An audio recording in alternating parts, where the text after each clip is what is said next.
تو آج کل تو راستے بھی بند ہیں، فلائٹس بھی بند ہیں، اور جان مال بھی محفوظ نہیں ہے۔ ایسے وقت میں جبکہ حج بند ہے اور لوگ پریشان بھی ہو رہے ہیں، بہت سارے لوگ یہ کہہ رہے ہیں کہ حج بند ہے، حج بہت مہنگا ہو گیا، 4 لاکھ 5 لاکھ روپیہ دے کر کے ہم کہاں حج کرنا۔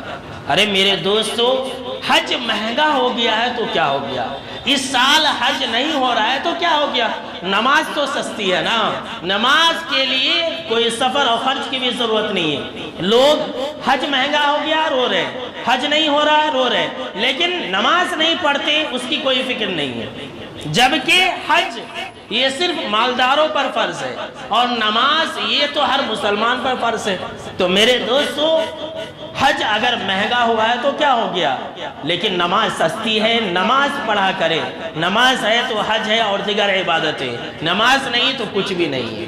اس حج کو لے کر کے بہت سارے لوگ روپیہ پیسہ بھی ٹھگ لیتے ہیں۔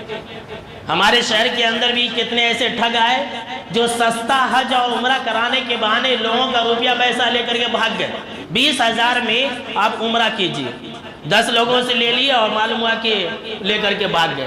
ایسے ٹھگوں سے بھی ہوشیار رہیے، سستا حج اور سستا عمرہ کرانے والے لوگوں سے بھی ہوشیار رہیے۔